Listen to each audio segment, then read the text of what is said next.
What's up, fam? Modern Day Caveman. Yo, as you can see, I told y'all, bam, look at that. I love that. So if you followed me on Facebook, you know that right there, I saw that on Facebook Marketplace. I said, I gotta have that. I love that picture. So I think that's a good backdrop for me, man. That's my sign. You know, I'm a Leo, man. Leos rock. Yeah. So you know what I do is I've been talking a lot about family lately. And, you know, family is very important to me. Very, very important to me. But I have to remember why I started this channel. I started this channel to help guys reintegrate. Let me rephrase that. To help people, not just guys, people reintegrate back into society. And one of the things that I wanted to talk about is these routines that I have that I follow in my lifetime to help me continuously improve and to help me continuously overcome, adjust, and adapt. Right? So one of the first things that I do is I hate to be lazy. Like, I hate just being lazy. You have to be doing something with your time. Like me, I have to be doing something with my time. I don't like being idle. I don't like just wasting time, man.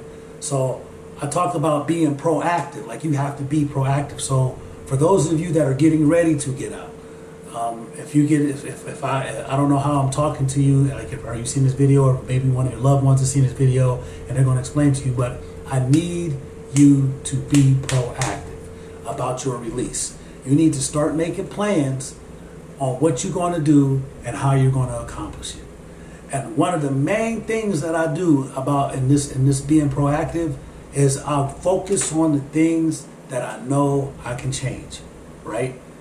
And I let go of the things that I cannot. I know you guys know the Serenity Prayer, and if you don't know it, it says, God, grant me the serenity God, grant me the serenity to accept the things that I cannot change, and the courage to change the things that I can, and the wisdom to know the difference, right? So, and one of my routines is talks about the circle of influence, right? My circle of influence is just to sum it all up, it's what I can control, right? What am I in control of? What am I in control of? So I can control me and everything that comes with me. I control my actions. I control my emotions. I control my responses. I control my little, like in here, I can control what's going on in my area, in my little apartment, right? That's things what I can control. I can control little things. The truth of the matter is, we really don't have much control at all, but we try to control everything. But I've learned to really, like, I know this is so cliche-ish, but I mean it. I've learned to let go and let God, period. You have to let go and let God. And with that, I really just, I try my best to just let go of things that I can't control. So there's an old story. So let me tell you, there's a principle where for me, I believe what you see is what you get, right?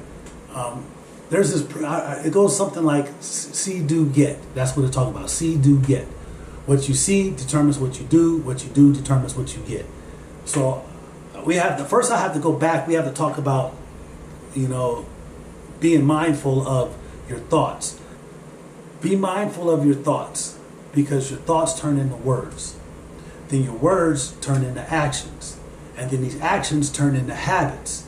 And habits define your character, and character determines your destiny. So when you get those, you understand that, the way that goes, the way that flows, you start understanding the importance of knowing how to control things. Now, how you view the world, there's a word called paradigm. Paradigm, paradigm, right? And it's basically the way that you view things. So we have to go through these things called paradigm shifts. So I can give you a great example of one. This is a great example. So this guy, he gets on this bus. He's got two little kids with him. They're about 8 and 9 years old, right? 8, 9, 10 years old. They're two boy and a girl. And he gets on the bus, and there's a guy sitting next to him. And these kids get on the bus, and they're just running loose and running around and screaming and yelling back and forth on the bus. And this guy, he's sitting next to him. He just got off work. He just worked 16-hour shift. He's tired. He's irritated. He's hungry. And these kids are running up and down this thing. And he's looking at the father, and he's not saying anything. And so he finally says to the father, "Hey, man, you should probably do something about these kids." And the father says, "Yeah, you're right. You're right." He says, "The thing is, we just left the hospital about an hour ago where their mom just died. And I guess that's how they're handling it. And I'm still trying to deal with it myself." So, bam, immediately, how do you think the guy feels? That was looking at the kids, talking about, like, you need to do something with them. Like, immediately, he probably felt like, oh, man, that's messed up. You know, he went from irritated to sympathy. So that's what we call a paradigm shift. So, and that's what has to happen in order for us to start looking at things differently. We have to experience a shift to where we look at things differently, and what that means is to be objective. So a lot of times that we get caught up in our thoughts, and we tend to forget that there's a response time between stimulus and response. There's a space in between those things, and in between stimulus and response is choice. We can choose to respond or we can choose to react, but it's that space. Like, we need to make that space bigger, and that's what I concentrated on. Is when something bad happens or something good, either way, I take the time to evaluate my emotions. Right? How am I feeling? Am I angry? Am I upset? Am I irritated? Right? So then I try to figure out my response. Like, instead of trying to react, I try to respond.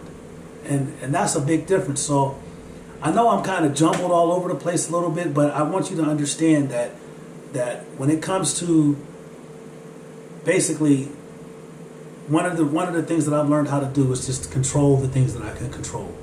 And that's my emotions. I know that I can control my emotions, basically. And so it starts with paying attention to your thoughts. Like, you got to pay attention to what your thinking pattern is. Because I'll tell you the truth, I was never criminal-minded until I went to prison.